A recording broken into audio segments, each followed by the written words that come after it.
Nah,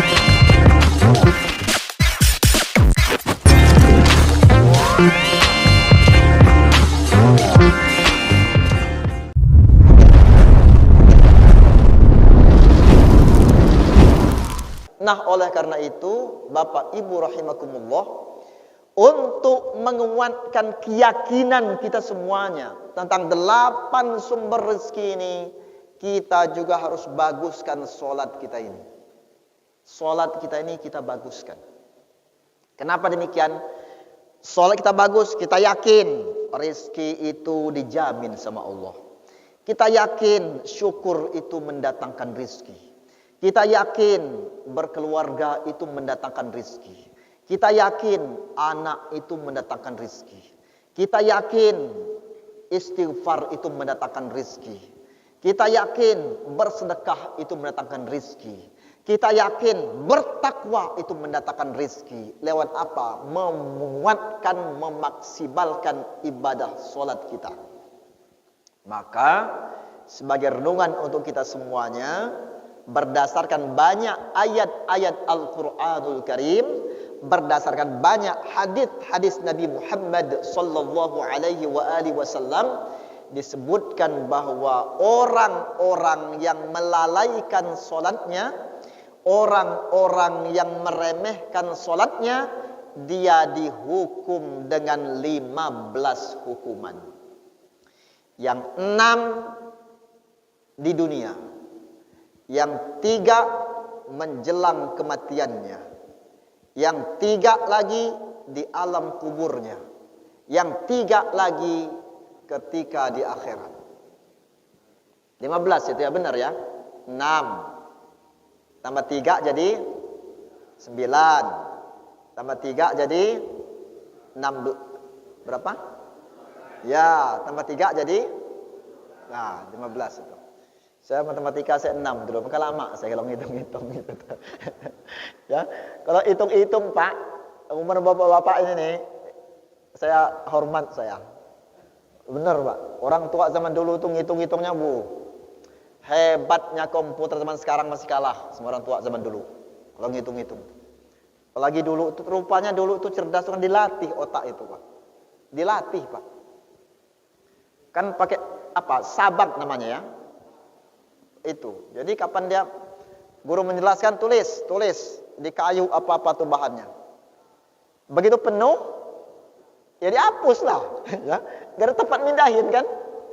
Hapus, nulis lagi baru lagi, penuh lagi, hapus lagi. Maka mengingatkan itu cerdas otaknya.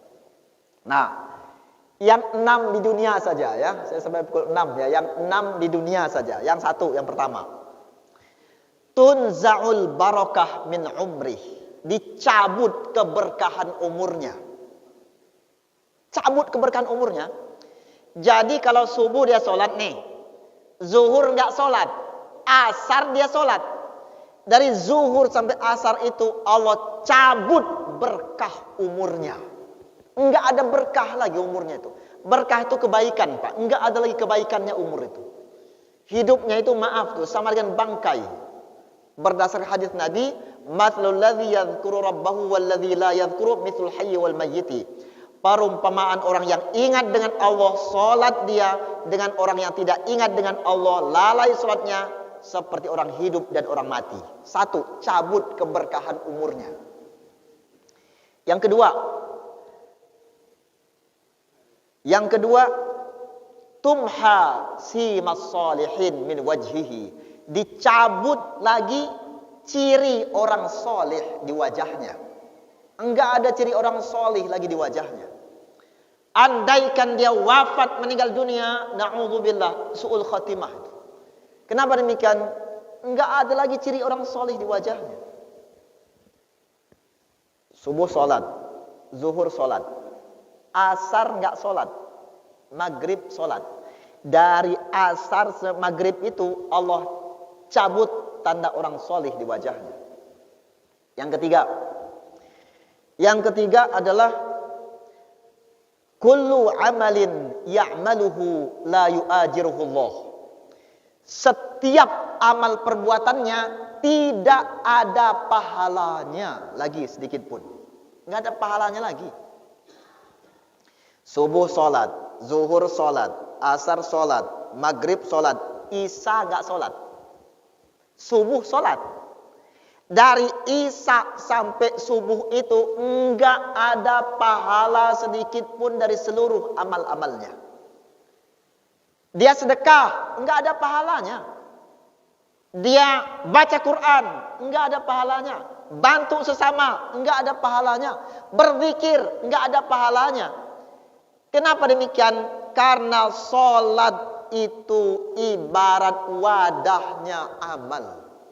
Zakat dia masukkan wadah. Berinfak dia masukkan. Tilawah Quran dia masukkan. Zikir dia masukkan di wadah ini. Wadahnya tidak ada, bubar semua amal-amal. Yang keempat,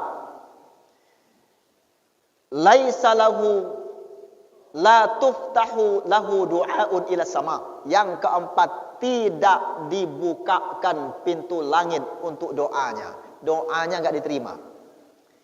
Yang kelima adalah laisa lahu hazzun fi du'a'is salihin. Dia tidak berhak untuk mendapatkan doa orang-orang yang soleh. Enggak dapat dia. Khatib berdoa, Allahumma ighfir lil mu'minina wal mu'minat wal muslimina wal muslimat al ahya'i minhum wal amwat. Ampuni dosa kaum mukminin mukminat, muslimin muslimat yang hidup ataupun yang telah meninggal dunia. Dia enggak kebagian doa itu. Kenapa demikian? Dia meninggalkan salat. Yang terakhir, takhruju ruhahu bi ghairi iman. Yang paling berbahaya, keluar ruhnya dari jasadnya bi ghairi iman, tanpa membawa iman. Na'udzubillah tsumma na'udzubillah. Ini Bapak Ibu sekalian, materi kita pada subuh ini 8 pintu rizki dan diakhiri dengan 6 petaka dunia, musibah dunia bagi yang meninggalkan sholat.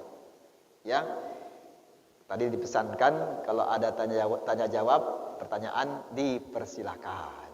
Nah, ya.